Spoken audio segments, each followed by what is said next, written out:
Volvemos entonces al aire, 14 horas. Estamos con Ana Noriega de la Fundación Napalpí. ¿Cómo estás, Ana? Hola, ¿cómo están ahí? Muy bien. Bien, todo Hola, bien. ¿cómo andás? Estando en un programa muy interesante hoy a la tarde y me gustaría que nos comenten un poco, me comentes para interiorizarnos en el trabajo que hace la Fundación. Bueno, te cuento, nosotros en la Fundación venimos trabajando todo lo que es la historia y la cultura de los pueblos originarios del Gran Chaco y específicamente de nuestra provincia, ¿no? Eh, Hoy en estos días está muy visible la situación de los pueblos indígenas en relación a lo que viene pasando con el COVID y con los actos de violencia que sucedieron el fin de semana. La verdad que son temas que nosotros venimos presentando hace bastantes años, venimos trabajando en los seminarios de genocidio indígena con la idea de ir reflexionando todas estas situaciones que vienen pasando, porque no es la primera vez. Hoy la excusa de alguna manera para pensar la discriminación es el COVID, la otra excusa es la violencia policial, pero en realidad es cierto que como sociedad nos debemos un debate y una reflexión en relación a cómo es nuestro actuar y nuestro pensar y nuestra propia historia en relación con los pueblos originarios, ¿no? Cuando nos preguntan, yo siempre les cuento, soy docente en la universidad y muchas veces pregunto, ¿conocen algo los pueblos indígenas? Y no conocemos cuando vivimos en una provincia donde tenemos población indígena. Eso ya nos marca que hay una diferencia, ¿no? Sí, es una provincia que tiene bastantes habitantes. Acá incluso veo resistencia en la ciudad capital de la provincia. ¿Vas? Exactamente. Sí. Yo te quería preguntar, vos dijiste que están justamente con muchas cosas por todo esto que está sucediendo.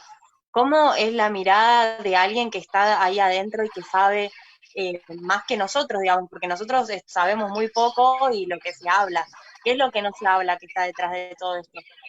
Y lo que no se habla es lo que hoy nosotros podemos ver a través de los medios en relación a lo que pasa con Estados Unidos, ¿no? Esta discriminación continua, no reconocerme como ser social en relación al otro, desconocer totalmente su cultura, su historia, su idiosincrasia, como dicen. Por ejemplo, algo se sigue hablando de indios. Nosotros en América no Claro, tenemos indios, tenemos indígenas, tenemos aborígenes, pueblos originarios, pero no indios. Y ni siquiera eso, con más de 500 años de historia, hemos podido cambiar. Entonces, aceptar al otro nos cuesta mucho. Nos pasa con los países limítrofes también. No es lo mismo tener inmigrantes que sean bolivianos, paraguayos, o que sean europeos, ¿no? O que sean de Estados Unidos. La connotación social, esa discriminación se hace muy fuerte en esa línea. Sumado a eso el empobrecimiento, vivimos en una provincia en el NEA muy empobrecida y que las comunidades indígenas tienen una situación de estructural de pobreza. La pobreza que se atraviesa por falta de políticas claras, políticas públicas claras, es inmensa. Nosotros no podemos pensar que en la gran resistencia todavía haya lugares donde no haya agua potable, el acceso cotidiano al agua potable, totalmente. ¿no? Sumado a eso, no podemos. Pero son reflexiones que nos tenemos que ir dando. Lo mismo pasa con el sistema de salud. Totalmente. Pablo, Sí, ¿qué tal? Te hago una pregunta que siempre tuve curiosidad. Yo soy de Corrientes y siempre, ¿cuántos pueblos originarios, cuántas etnias, si conoces, hay acá en el Chaco? Porque ese siempre fue un tema que me intrigó y bueno, y lo que hace la historia de la provincia, ¿no es cierto?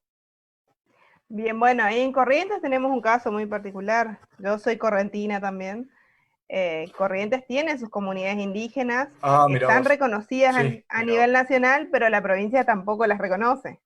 En el Chaco tenemos tres comunidades, tres pueblos, tres naciones. Tenemos el pueblo Com, el Mocoy y el Huichí. Y bueno, y también el Ujú. nombrar a un pueblo, eso también es importante, ¿no? En los medios uno escucha y Sí, dicen Cuom, Cuom, es Com. Desde la forma en que uno lo nombra, el decir cómo es, estamos marcando una diferencia. perfecto, sí, totalmente. Eso es algo que en el día a claro. día, incluso en los medios, se lo sigue nombrando mal, digamos. Te Sí. pregunto, eh, te pregunto, en la vida cotidiana, ¿cuál es la discriminación que se da a diario? En la vida cotidiana tiene que ver con el rostro, la aportación de cara, básicamente es eso, ¿no? El morocho, es más si se viste con ropa deportiva, o si tiene la gorrita, ya sos sospechoso de crimen. Galeano lo decía en muchos de sus testimonios, ¿no? La aportación de cara es sinónimo de discriminación. Quizás si a vos te cruzan por la calle la policía llevando un equipo de sonido, no pasa nada. Si a un chico con los rasgos indígenas, con gorrita o algo, se lo cruzan con un equipo de sonido, y seguramente fue un chorro, seguramente es, y la policía lo va a parar, y se lo va a llevar. Es así, esa es la situación. Yo les decía, lamentablemente a muchos, decía, esta situación se grabó en relación a lo que pasó en Fontana. Tenemos Sí. actuales muy similares. Esta vez tuvo esa mujer que yo admiro mucho, porque uno tiene que estar en esa situación de violencia extrema, verlo, y seguir manteniendo el celular como prueba al momento que llegamos, no necesitar una prueba para que te crean lo que está pasando. ¿No? A las mujeres nos pasa mucho en relación a los abusos y a las violaciones, necesitamos esa prueba para decir, no, sí, mirá, me pasó esto. Sí, totalmente. ¿Y cómo ves la educación? O sea, desde dónde hay que partir? Porque, por ejemplo, en mi colegio nosotros teníamos una materia que era intercambios culturales, hacíamos viajes, conocíamos, nos llevaban, nos traían, pero la realidad es que hay mucho desconocimiento. ¿Cómo, Eh, cómo ves vos esta falta, o sea, cómo hay que iniciar esta educación? ¿Desde qué lado?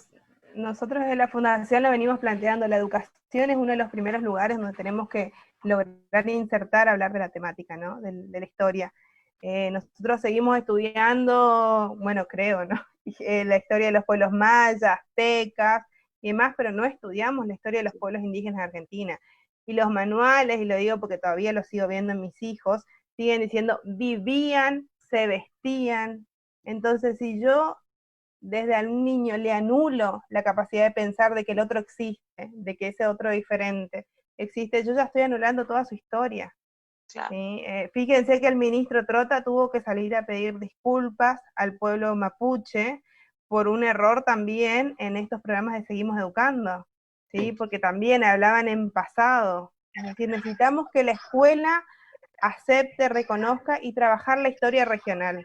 Me parece que es algo muy importante, conocer nuestra historia regional, no solo de los pueblos indígenas, de cómo se conformó nuestras provincias, cómo llegamos al momento en el que estamos, es súper importante. Si no conocemos nuestra historia, podemos tranquilamente andar sin memoria. Perfecto. Ana, quería preguntarte para ir cerrando. Hoy la situación, ¿cómo es en los barrios? Si por ahí te hablaron, ¿tenés Mira, alguna hoy idea? estuve acompañando un operativo de entrega de alimentos. La verdad que la situación en los barrios es muy difícil, muy difícil.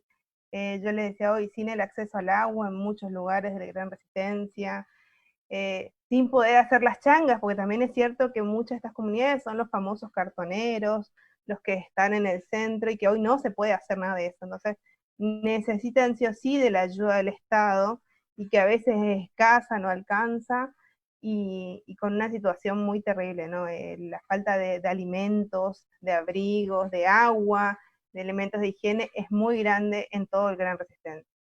Perfecto. Sí, yo creo que con la cuarentena esta que tenemos de 80 días, llegando a 80 días es imposible que cualquier persona pueda vivir, digamos, en el estado, en el Totalmente. sector privado, y también como las personas que trabajan en negro, que seguramente son muchas de estas Uh-huh. personas, de estas comunidades, porque regularmente trabajan en sectores en blanco o trabajan en negro. No, la mayoría que trabaja en sectores en blanco, por así decirlo, son aquellos que trabajan en los municipios o en el estado de alguna manera.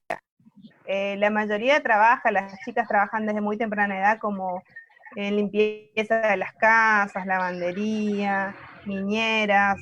eh, los chicos desde muy temprana edad también cortando pasto en las calles, tratando de barrer, ese famoso niño que a veces venimos y lo vemos que está pidiendo algo para hacer. Lamentablemente ese es el trabajo al que se accede.